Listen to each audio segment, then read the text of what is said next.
నమస్తే, సోషల్ పోస్ట్కు స్వాగతం. ఈరోజు దేశ రాజకీయాలను మొత్తం కుదిపేసిన ఒక కేసులో తీర్పు వచ్చింది. అది Delhi liquor case. Delhi liquor case గత 5 ఏళ్లుగా ఈ దేశంలోని అనేక రాష్ట్రాల్లో రాజకీయాలను కిందికి మీదికి చేసింది. అనేక రాజకీయ పార్టీల భవితవ్యాన్ని తలకిందులు చేసింది. అప్రతిహతంగా కొనసాగుతామనుకున్న వాళ్ళ ఆశలను కంప్లీట్గా నిర్వీర్యం చేసింది. ఇంత సంచలనం రేపిన ఈ కేసులో ఈ తీర్పు రావడానికి కారణం ఏంది? ఈ ఢిల్లీ లిక్కర్ కేసు వెనుక ఏం జరిగింది? ఈ తీర్పుతోటి ఈ కేసు కథ ముగిసినట్లేనా?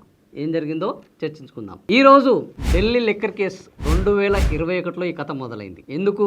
2021లో ఢిల్లీ లిక్కర్ పాలసీ మార్చడం జరిగింది. ప్రైవేటు వాళ్లకు ఈ మద్యం వ్యాపారాన్ని మొత్తం కట్టబెట్టడం ద్వారా ప్రభుత్వం తప్పుకోవడం, తద్వారా పెద్ద ఎత్తున ప్రభుత్వానికి ఆదాయం వస్తున్నది. ఆ ఆదాయం ద్వారా అనేక సంక్షేమ కార్యక్రమాలు చేపట్టవచ్చు అన్నది నాటి ఢిల్లీ సీఎంగా ఉన్న కేజ్రీవాల్ నిర్ణయం. ఈ నిర్ణయం తీసుకోవడము, దాన్ని విధానంగా రూపొందించడం, ఆ తర్వాత అమలు చేయడం కూడా జరిగింది. కానీ ఆ జరిగిన కొన్నాళ్లకు కరోనా రావడం, ఆ కరోనాలో ఈ వ్యాపారులు ఇబ్బంది పడ్డారు అంటూ వాళ్లకు కొంత అమౌంట్ని ఈ లిక్కర్స్ ఎవరైతే మద్యం ప్రైవేటు వ్యాపారులు ఉన్నారో వాళ్లకు ఈ లిక్కర్లో అమౌంట్ ప్రభుత్వానికి చెల్లించాల్సింది వాళ్లకు రద్దు చేయడం జరిగింది. అసలు సంగతి ఇక్కడే మొదలైంది. సో ఈ ఢిల్లీ లిక్కర్ స్కామ్ విధానం మార్చడంలోనే పెద్ద ఎత్తున కిక్ బ్యాక్స్, ముడుపులు చేతులు మారాయి.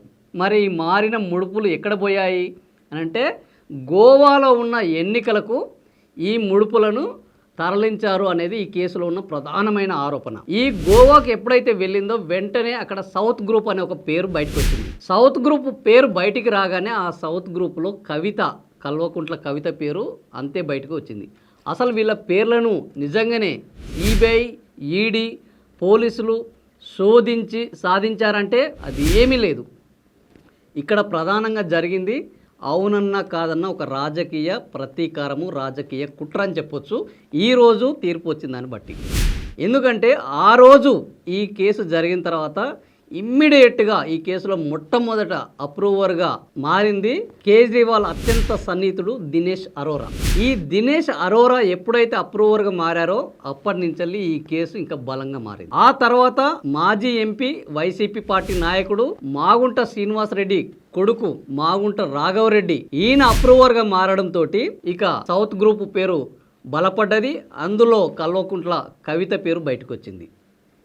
ఆ తర్వాత శరత్ చంద్రారెడ్డి అప్రూవర్గా మారడంతో ఇంకా ఈ కేసులో సౌత్ గ్రూప్ బలంగా ఇరుక్కున్నది. ఫలితంగా కవిత అరెస్ట్ కూడా అయింది. సో ఓవరాల్ గా ఈ కేసులో ఈ రోజు వచ్చిన తీర్పు పక్కన పెడితే దాదాపుగా 530 రోజులు ఢిల్లీ రాష్ట్రానికి డిప్యూటీ సీఎం ఉన్న మనీష్ సిసోడియా 530 రోజులు జైల్లో గడపాల్సి వచ్చింది. 156 రోజులు కేజ్రీవాల్ సీఎం గా ఉండి జైల్లో గడపాల్సిన పరిస్థితి ఏర్పడ్డది. 5 నెలల 12 రోజులు కల్వకుంట్ల కవిత జైల్లో గడపాల్సి వచ్చింది. ఇట్లా 27 మంది జైలు జీవితాన్ని అనుభవించారు. ఇంత జైలు జీవితం అనుభవించిన తర్వాత ఈ సిబిఐ, ఈడీ పెట్టిన కేసులో ఈ రోజు రౌస్ అవెన్యూ ఢిల్లీ ప్రత్యేక కోర్టు అసలు ఈ కేసులో సాక్ష్యాధారాలు అత్యంత బలహీనంగా ఉన్నాయి. ఎక్కడ కూడా కుట్రకోణం లేదు. ఇందులో కనీసం ప్రైమా ఫేసి కేసు కూడా లేదు. కాబట్టి ఇది ఒక కుట్రపూరితంగా జరిగింది.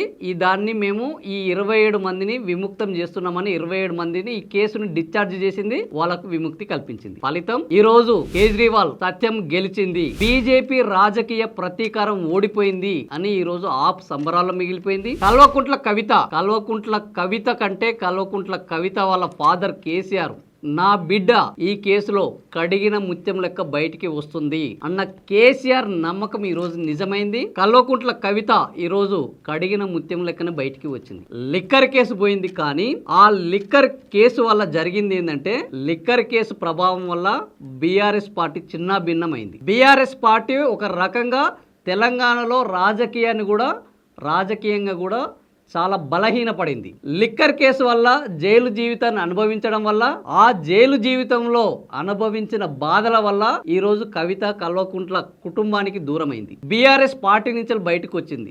ఢిల్లీలో కేజ్రీవాల్ ప్రభుత్వమే పడిపోయింది. అక్కడ ఢిల్లీలో ఏ తప్పు చేయకుండా ఒక సీఎం, డిప్యూటీ సీఎం, మంత్రులు, అధికారులు అనేక మంది జైలు జీవితాన్ని అనుభవించారు. మరి ఇంత బలహీనమైన రాజకీయ ప్రతీకారంతో పెట్టిన ఈ సిబిఐ ఈడీ కేసులో ఏ తప్పు చేయకుండా, ఎలాంటి సాక్ష్యాలు లేకుండా, కోర్టులో ఎలాంటి నిరూపణ జరగకుండా ఇన్నేళ్ల జైలు జీవితాన్ని అనుభవించిన ఇప్పుడు వీళ్లకు మూల్యం చెల్లించాల్సింది ఎవరు? సిబిఐ కోర్టా, సిబిఐ ఈడీనా, లేదా ఈ కేసుని ఇన్ని రోజులు ముందటికి తీసుకురాలేని కోర్టులా, లేకపోతే రాజకీయ ప్రతీకారంతో పగబట్టిన ప్రభుత్వాల? ఇప్పుడు దీనికి సమాధానం చెప్పాలి. ఇప్పుడు వీళ్ళు ఏం చేయబోతున్నారు అనేది ఈ రోజు సంబరాలు చేసుకుంటున్నారు, రేపటి నుంచి ఏం చేసుకోబోతున్నారు అనేది ఇప్పుడు ప్రధాన ప్రశ్నగా ఉన్నది. మరి రేపటి కార్యక్రమము, వీళ్ళు ప్రభుత్వాన్ని విమర్శించే కార్యక్రమం వీళ్ళు చేస్తే మరి బీజేపీ అంత ఈజీగా ఒప్పుకుంటుందా? సత్యం గెలిచింది, బీజేపీ ప్రతీకారం ఓడిపోయింది అంటే బీజేపీ దీన్ని అంగీకరిస్తుందా అంటే అంగీకరించలేదు. అంగీకరించదనే సమాధానమే వస్తుంది. ఎందుకంటే ఇప్పుడు సిబిఐ ప్రత్యేక కోర్టు, రౌస్ అవెన్యూ కోర్టు ఇచ్చిన దాని మీద బీజేపీ అవునన్నా కాదన్నా అప్పీల్కు ఖచ్చితంగా వెళ్తుంది. ఓటమిని అంగీకరించే ప్రసక్తే లేదు. ఢిల్లీ హైకోర్టుకు వెళ్లే అవకాశం ఉంటుంది. ఎందుకు? సిబిఐ అప్పీల్కి వెళ్లే అవకాశం ఉంటుంది. ఆ తర్వాత ఢిల్లీ హైకోర్టు కూడా దీన్ని సమర్థిస్తే వాళ్ళు సుప్రీం కోర్టుకు వెళ్లే అవకాశం ఉంటుంది.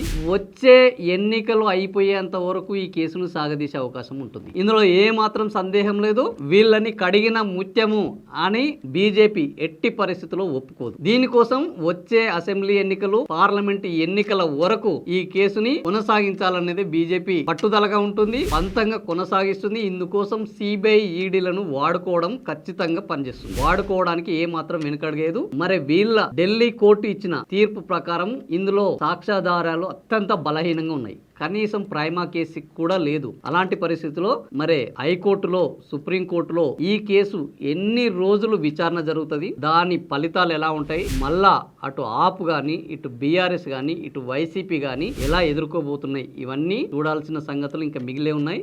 ఎప్పటికప్పుడు దీని మీద వచ్చే అప్డేట్స్ గురించి మనం చర్చించుకుందాం. Thank you for watching video.